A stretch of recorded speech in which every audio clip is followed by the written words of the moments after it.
बाजू वाले से बोले जागरूक रहना।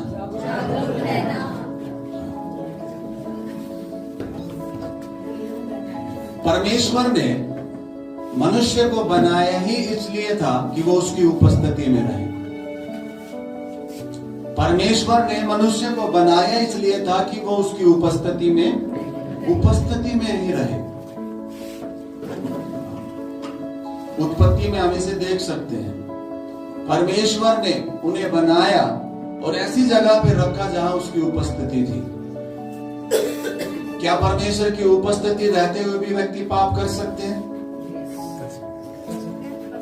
उपस्थिति रहते हुए उपस्थिति में रह के भी भटक सकते हैं? हाँ, आदम और हवा ने किया। क्योंकि परमेश्वर हमें निर्देश देता है, हमें जीने के तरीके सिखाता है। परमेश्वर जबरदस्ती नहीं करता है, या कहूं तो कंट्रोल नहीं करता है। परमेश्वर ने आदम और हवा को बनाया और बता दिया कि कैसे तुम मेरी उपस्थिति में लगातार चल सकते हो, आगे तुम्हारी मर्जी।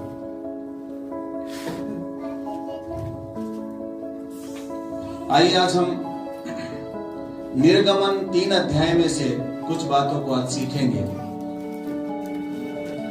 परमेश्वर ने जिसे भी उपयोग किया, बाइबल में या बाइबल के बाहर भी हम लोगों को देखते हैं,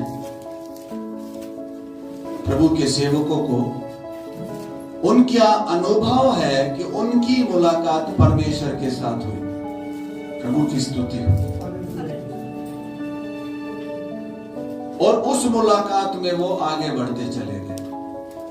बोले हालेलुया, हालेलुया, हालेलुया। पढ़िए प्रभु का वचन।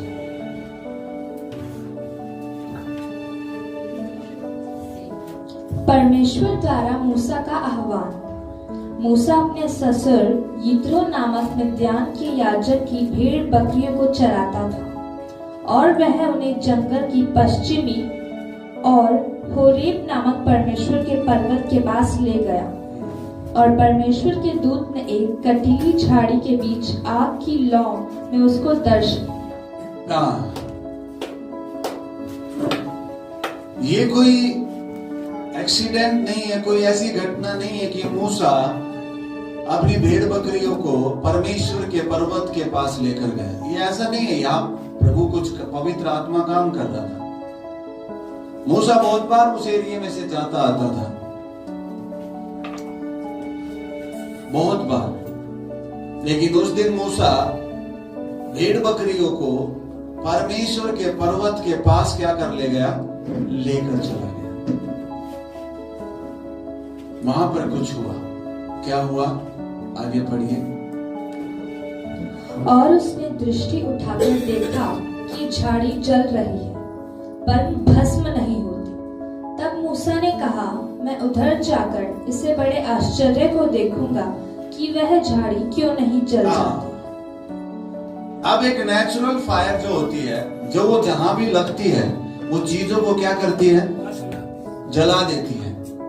पर यहाँ आग लग रही है। वो आग इसलिए दिखाई थी ताकि मूसा जान सके कि यहाँ कुछ अलौकिक है, यहाँ सुपर नेचुरल है। नेचुरल फायर क्या करती है? जला देती है। लेकिन वहां पर आग जल रही है पर झाड़ी भस्म नहीं हो रही। मूसा के अंदर सवाल उठा, ये क्या हो रहा है? मैं आग लगे देख रहा हूं पर झाड़ी भस्म नहीं हो रही है। मूसा के अंदर एक चाहत आई, मूसा के अंदर एक इच्छा आई कि मैं पास जाकर देखूंगा ये हो क्या रहा है। चाहत क्या होनी चाहिए? चाहत। जहां चाह है वहां राह भी है, जहां चाह नहीं है वहां पर राह भी नहीं है, होते हुए भी नहीं है, समझ लो।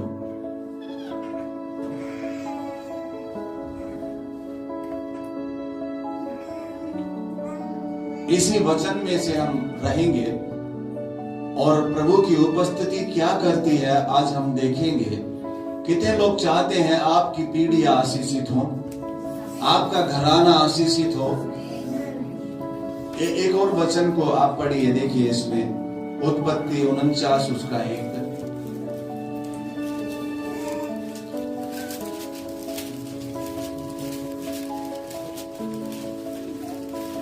Thank you Jesus.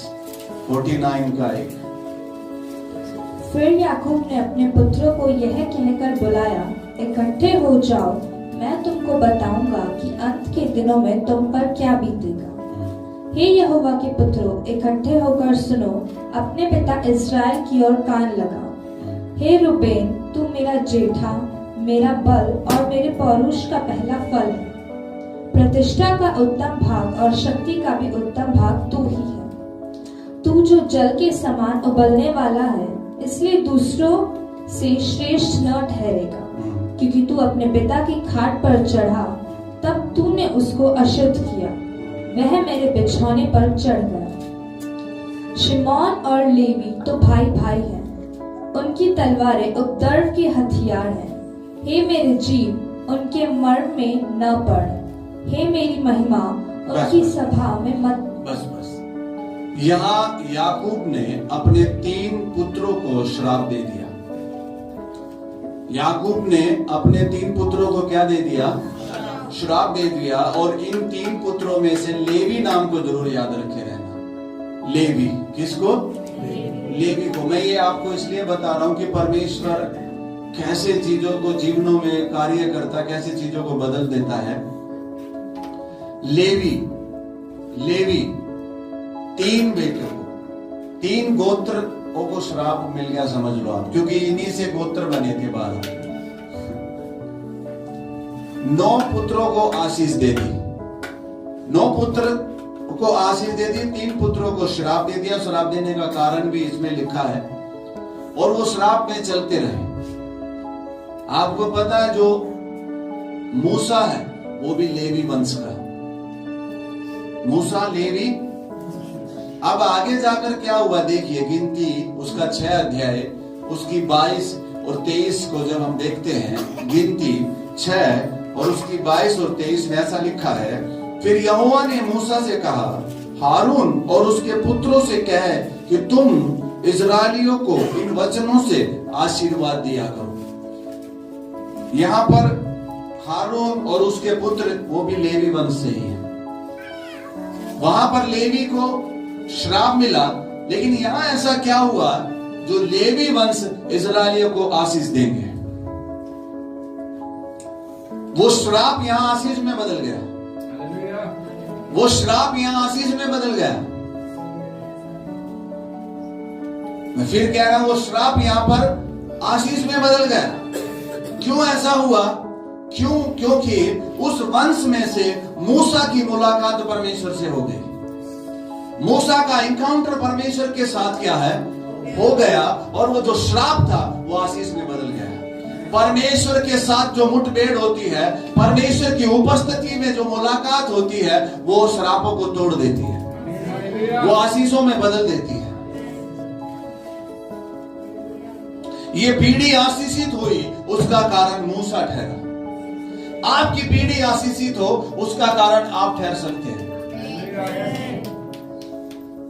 श्राप भी आ जाते हैं, आशीष भी आ जाती हैं। मेरा विषय श्राप नहीं है, मैं यहां पर श्रापों का संदेश नहीं दे रहा।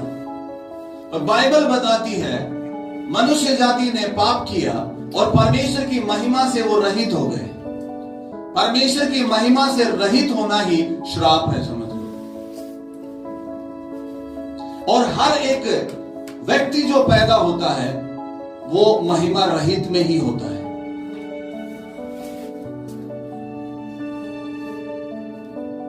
लेकिन यीशु मसीह के अनुग्रह से, यीशु मसीह के अनुग्रह से वो हर एक श्राप तोड़ दिया गया।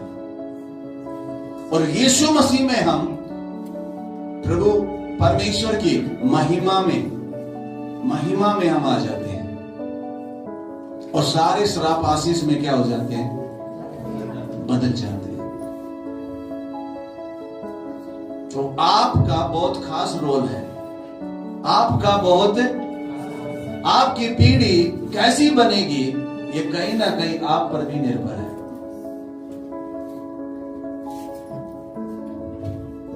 उनका रवैया कैसा था जो उनके जीवन में श्राप आ गए, मूसा का कैसा हुआ जो उसके द्वारा उसके लेवी वंश में आशीष आ गई।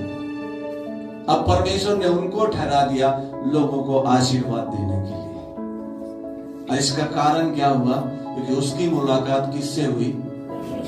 परमेश्वर से हुई। लेवी वंश भी आराधना कर रहा था, पहले करता होगा, वो भवन जाता हुआ, भेंट चढ़ाता हुआ, लेकिन जी किस में रहा था? आराधना लोग कर सकते हैं, गीत लोग गा सकते हैं, प्रार्थना लोग कर सकते हैं एक रिवाज में, लेकिन जिसका एनकाउंटर परमेश्वर के साथ होगा उसकी जीवन शैली आराधना की अलग हो जाएगी, उसकी जीवन शैली प्रार्थना की अलग हो जाएगी, उसकी जीवन, उसका नजरिया परमेश्वर को देखने का अलग हो जाएगा। अभी तक आप इसलिए आराधना कर रहे हैं क्योंकि आपके माता पिता कर रहे थे, आप इसलिए कलीसिया आ रहे हैं क्योंकि आपके माता पिता आ रहे थे, लेकिन जिसका एनकाउंटर हो जाता है, जिसकी मुलाकात परमेश्वर के साथ हो जाती है, फिर वो नहीं रुक पाता है। फिर वो यही कहता है, तेरा परमेश्वर मेरा परमेश्वर है। प्रभु की स्तुति हो। फिर वो नहीं रह पाता है।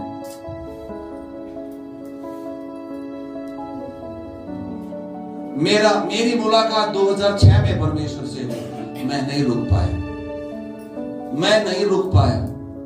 कोई भी हालात, इस सॉन्ग जो गाया जा रहा था आराधना का, हालात भी नहीं रोक सकते हमें परमेश्वर की आराधना करने की। मैं उसे कह सकता हूं, कोई भी हालात नहीं रोक पाए परमेश्वर की आराधना करने के लिए। कोई भी हालात नहीं, जाड़ का दर्द नहीं रोक पाएगा परमेश्वर की आराधना करने के लिए, पैर का दर्द नहीं रोक पाएगा परमेश्वर की आराधना करने के लिए, सिर का दर्द नहीं रोक पाएगा परमेश्वर की आराधना करने के लिए। कोई भी हालात हमें रोक नहीं पाएंगे का मतलब नहीं पाएंगे, क्योंकि वो हमें बल देता है। उसकी मुलाकात में, उसकी उपस्थिति में हर एक कमजोरी दूर हो जाती है। कमजोर हो जाता है व्यक्ति, लेकिन उसकी उपस्थिति में जाकर ही वो बल पाता है। कोई भी हो, कोई भी का मतलब कोई भी। मूसा ने जब वहां देखा तो मूसा के सामने भी हालात थे। अब भेड़ बकरे किनके सामने छोड़ के जाऊं? किसके पास छोड़ के जाऊं? भेड़ बकरियों की चिंता छोड़ दो। चिंता आपको प्रभु की उपस्थिति में जाने से रोक देगी। चिंता क्या कर दो? छोड़ दो। कैसे होगा? कैसे करें? हालात ये है, कैसे कलीसिया आए, कैसे प्रभु की संगति में जाए? जब परमेश्वर की उपस्थिति इस कलीसिया में चल रही है, जब परमेश्वर का चलन यहाँ पर चल रहा है, तो हमें ये होना चाहिए कि हम जाएंगे। मूसा तो जानता नहीं था, इसलिए कह रहा मैं देख के आऊं। आप तो कई साल से प्रभु में हैं, आपको तो प्रभु के वचन से पता होना चाहिए उसकी उपस्थिति का महत्व क्या है। हाँ, जो नए लोग हैं वो कह सकते हैं हम भी चल के देखेंगे आप लोग कैसे आराधना करते हो, वो एक अलग बात है। आगे बढ़िए, निर्गमन 3।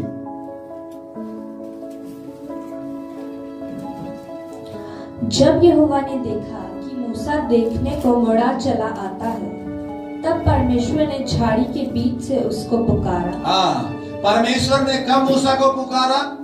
जब मूसा उपस्थिति की ओर चल पड़ा। जब हम परमेश्वर की उपस्थिति को रिस्पॉन्स करेंगे, मैं यहां कह सकता हूं मूसा ने रिस्पॉन्स किया। परमेश्वर की उपस्थिति ऑलरेडी यहां पे है, आपको रिस्पॉन्स करना आना चाहिए। परमेश्वर की उपस्थिति वहां थी, उसमें से कोई भी आवाज नहीं आ रही थी, कुछ भी और कार्य नहीं हो रहा था, पर जब मूसा ने रिस्पॉन्स दिया तो झाड़ी में से आवाज आई। अब झाड़ी बोल भी रही है। उस झाड़ी में से बाइबल बताती है यहोवा ने मूसा को क्या किया? पुकारा। परमेश्वर की उपस्थिति में जब अगर आप आशीषित होना चाहते हो तो उसकी उपस्थिति में रिस्पॉन्स करना सीखो, उत्तर देना सीखो। एक्शन में आना सीखो। प्रभु की स्तुति हो। आप ऐसा करेंगे तो परमेश्वर की ओर से भी ब्लेसिंग आएगी। परमेश्वर के साथ पहली मुलाकात यहां पर हो रही है मूसा की ना, पहली अद्भुत मुलाकात। और मूसा उस समय 80 साल का है, यहां कोई भी नहीं है इतना। 80 साल का मूसा परमेश्वर की उपस्थिति को रिस्पॉन्स देने जा रहा है।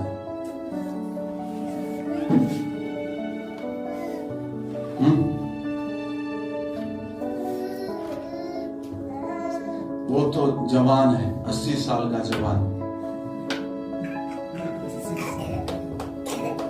कई 20 साल के 30 साल के बूढ़े होते हैं। उपस्थिति बह रही होती है, अद्भुत हो रहा होता, वो फिर भी रिस्पॉन्स। लेकिन ये 80 साल का जवान प्रभु की उपस्थिति में क्या दे रहा है? रिस्पॉन्स दे रहा है। प्रभु की स्तुति, रिस्पॉन्स दे रहा है। प्रभु की उपस्थिति ऑलरेडी इस माहौल में है, आपको रिस्पॉन्स देना आना चाहिए। कल परमेश्वर की आराधना यहां हो रही थी, उपवास प्रार्थना जब चल रही थी, परमेश्वर का अद्भुत चलन था यहां पे। सुमित को प्रभु ने टंग्स का वरदान भी दिया।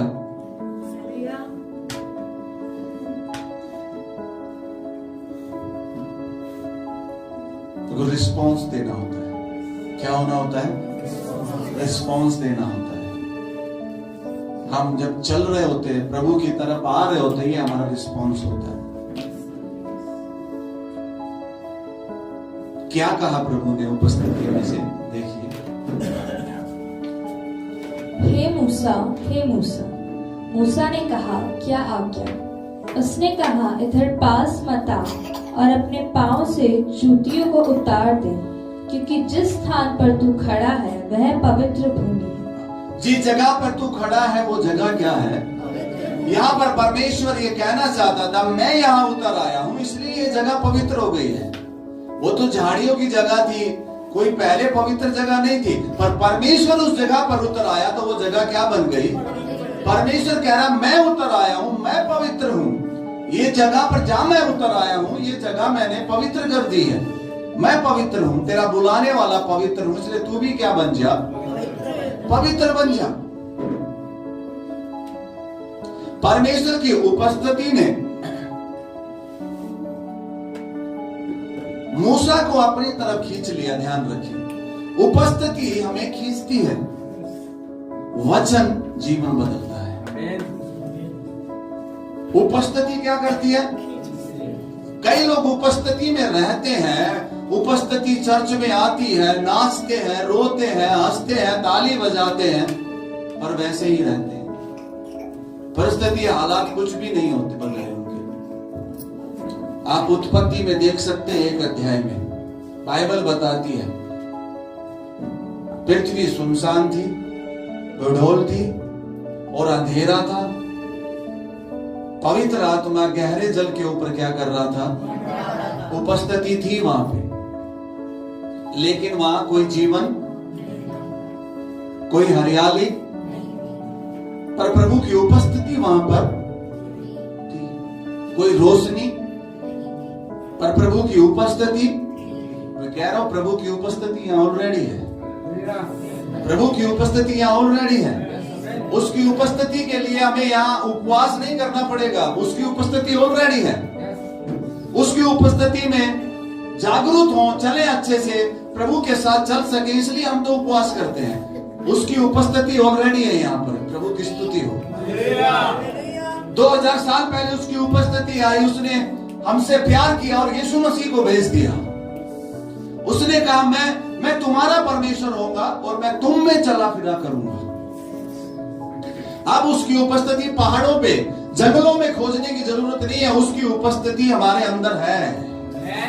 उसकी उपस्थिति हमारे अंदर है। उसने कहा तुम पवित्र आत्मा का मंदिर हो, मैं तुम में चला फिरा करूंगा। ये परमेश्वर ने कहा, उसकी उपस्थिति यहाँ है। ऐसे खोजने की जरूरत नहीं, यहाँ उसकी उपस्थिति है। इस वातावरण में उसकी उपस्थिति है, क्योंकि यहाँ मिलकर प्रार्थना की जाती है, उसकी आराधना की जाती है। यहाँ ऑलरेडी उपस्थिति है।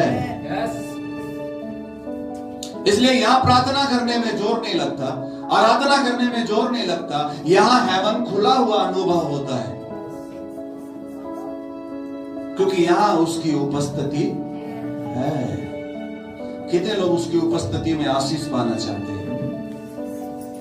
तो उसकी उपस्थिति को रिस्पॉन्स करना सीखें, जवाब देना सीखें।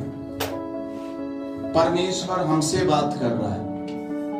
परमेश्वर ने मूसा से बात की, तो मूसा ने वहां पर जवाब दिया, क्या आज्ञा? फिर परमेश्वर ने मूसा से कहा, मैं अब्राहम, इसहाक, याकूब का परमेश्वर हूं। तभी मूसा ने अपना मुंह क्या कर लिया? ढक लिया। यहां पर नम्रता को दर्शाता है। परमेश्वर की उपस्थिति में हमें नम्र होना चाहिए। क्या होना चाहिए? हाँ, परमेश्वर की उपस्थिति में हमें नम्र होना चाहिए। सच में नम्रता का उल्टा क्या है? घमंड। हाँ, वही है। नम्रता नहीं है, कठोर है। वो घमंड और कठोर ये सब मिले जुले ही है, क्योंकि ऐसा वचन में लिखा है, नम्रता मनुष्य को उठाती है और घमंड मनुष्य को। अगर हम उठना चाहते हैं, हमें उठने की प्रार्थना करने की जरूरत नहीं है, हमें नम्रता की प्रार्थना करने की जरूरत है। प्रभु मुझे नम्र बना, क्योंकि बाइबल में लिखा, नम्र लोग पृथ्वी के क्या होंगे? अगर हम नम्र बन जाएंगे तो हम अधिकारी बनेंगे। जब मूसा नम्र बन गया, पहले मूसा नम्र नहीं था। बाइबल में लिखा है, जब उनके भाइयों को कोई सता रहा था तो उसने उस मिस्री सैनिक को मार दिया था और फिर वो भाग गया। 40 साल भेड़ बकरी चराया, 40 साल लगे उसको नम्र होने में। और जब परमेश्वर ने देखा कि मूसा नम्र हो गया है, तो परमेश्वर उतर आया।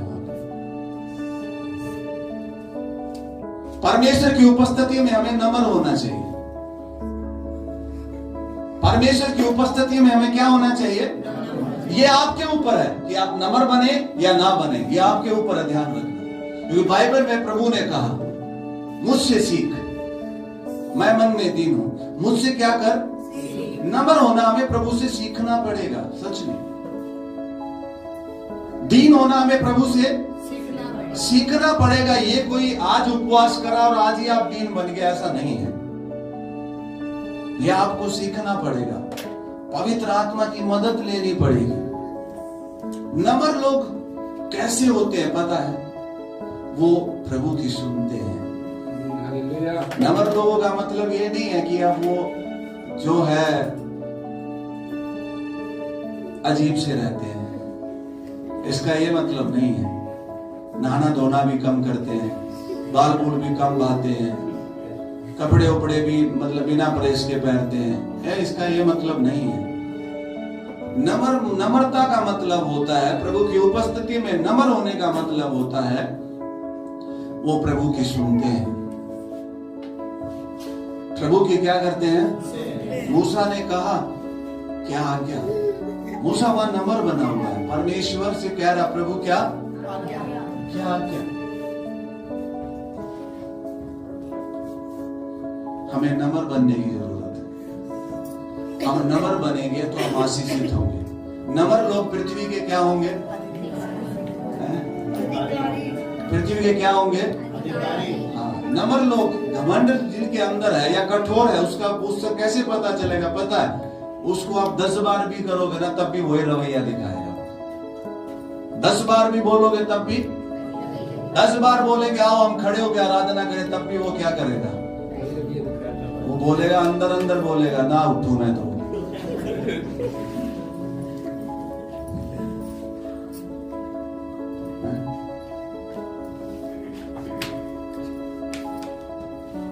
लेकिन नम्र लोग पृथ्वी के क्या होंगे? नम्र लोग आशीषित होंगे। महिमा आने से पहले क्या आती है? नम्रता। अगर हम चाहते हैं परमेश्वर हमें महिमा से भर दे, परमेश्वर हमें आशीषित कर दे, परमेश्वर हमें फलवंत कर दे, तो हमारे अंदर क्या आनी चाहिए? नम्रता आनी चाहिए। नम्रता हमारे अंदर आनी चाहिए। ये कोई 1-2 दिन की बात नहीं होगी, मैं सच कह रहा हूं।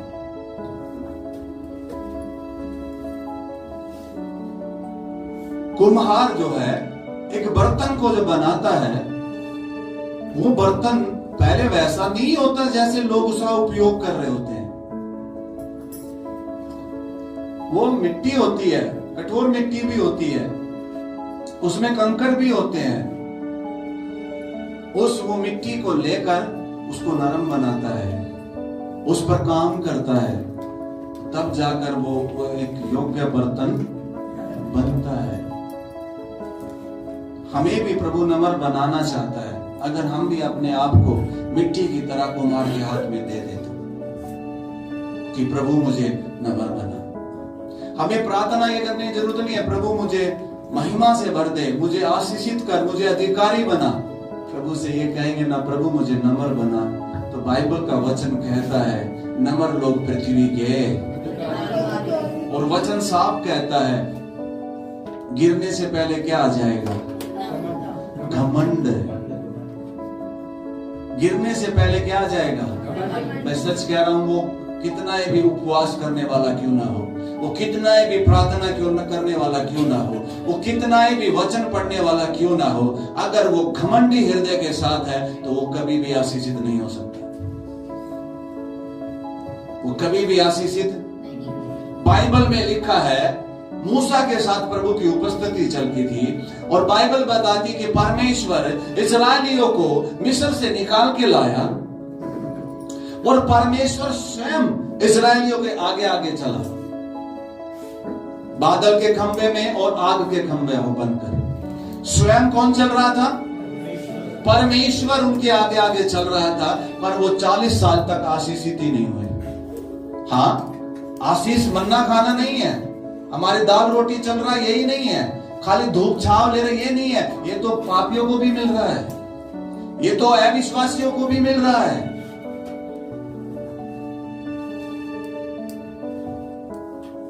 चालीस साल तक वो लोग चलते रहे परमेश्वर की उपस्थिति में, उपस्थिति के साथ। कितने साल तक चलते रहे? 40 साल तक चलते रहे, पर वो प्रतिज्ञा के देश में क्यों नहीं पहुंचे? क्योंकि उनका रवैया नहीं बदला। 40 साल में भी उनका रवैया नहीं बदला। यहोवा यहोवा करते थे, टपलियां बजाते थे और कहते थे यहोवा परमेश्वर यहोवा। परमेश्वर उन्हें निकाल के लाया था वहां से, और बोला था परमेश्वर ने, मैं उनको प्रतिज्ञा के देश में क्या करूंगा? ऐसा देश जो बहुत बड़ा है, मधु की धाराएं वहां पर बहती है, दूध और मधु की धाराएं वहां पर, ऐसा मनोहर देश, आशीषित देश, और मैं उन्हें उसमें क्या करूंगा? लेके जाऊंगा।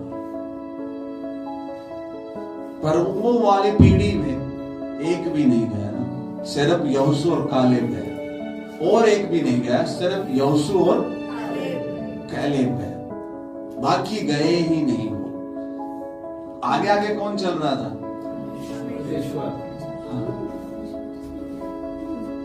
बादल चल रहा है, खंबा चल रहा है आपका, पर प्रभु की उपस्थिति चल रही है।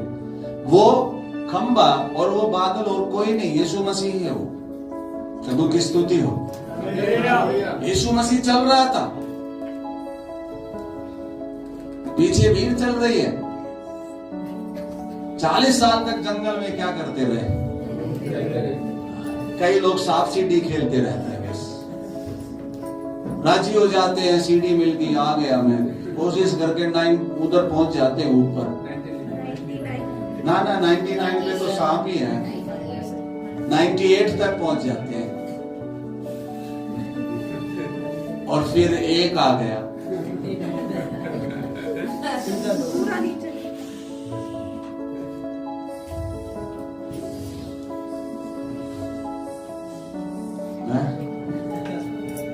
सांप सीढ़ी खेलने की जरूरत नहीं है हमें। सच में बाइबल में लिखा वचन से ही बोल रहा हूं मैं, ये बाड़ा तोड़ोगे तो सांप डसेगा, वचन में ही लिखा है। बाड़ा तोड़ोगे तो, उपस्थिति से बाहर जाओगे तो सांप क्या करेगा? डसेगा। अदन की वाटिका में एक सा सांप भी आ गया, वहीं पर था। प्रभु की उपस्थिति में रहते हुए उसके वचन को महत्व दो। आमीन। तो पहली बात, उसकी उपस्थिति में अगर आप 100% आशीष पाना चाहते हैं तो आप रिस्पॉन्स देना सीखिए। क्या देना सीखे? रिस्पॉन्स देना सीखे। स्वर्ग में भी एक कैलेंडर चल रहा होता है, और कितने संडे, कितने दिन, कौन से सभा में किस रवैये के साथ आराधना कर रहे हैं, कैसे चल रहे हैं हम, वो सब कुछ लिखा जाता, बाइबल बताती है। एक किताब लिखी जा रही है। एक दिन जब हिसाब होगा वो किताब क्या होगी? खुल जाएगी। उस दिन कोई भी छुपा नहीं होगा। आज तो छुपा के बैठ सकते हैं, पर उस दिन कुछ भी छुपा नहीं होगा। हाँ प्रभु, मैं उस खास स्थान पे क्यों नहीं हूं? पहुंच जाएगा मान लीजिए वो हेवन, लेकिन हेवन में भी अद्भुत लेवल है। प्रभु की स्तुति हो। प्रभु मैं भी तो जाती थी, जाता था मैं भी तो। हाँ बेटी, हाँ बेटा, जाता तो था, पर पीछे बैठकर कैसा रवैया था। जब मेरा जन बोलता था वो खड़े होकर आराधना करें, ना उठूं। बार बार बोलते थे, लेकिन फिर भी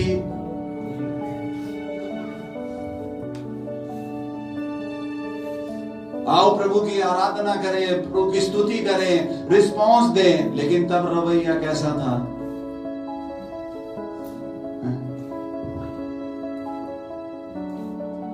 आपके पास बाइबल हो सकती है, लेकिन फिर भी कई लोग आशीषित नहीं होते।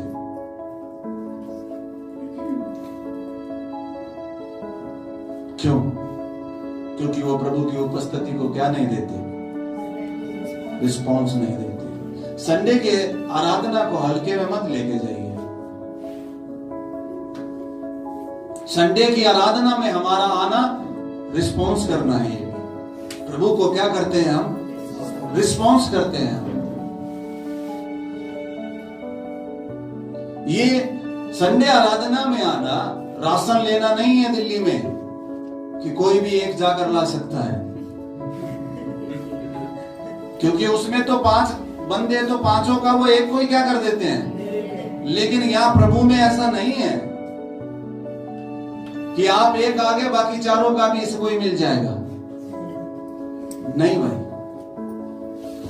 आपको ही आराधना करने से मिलेगा, आपको ही प्रार्थना करने से मिलेगा, आपको आपका ही रिस्पॉन्स करने से मिलेगा।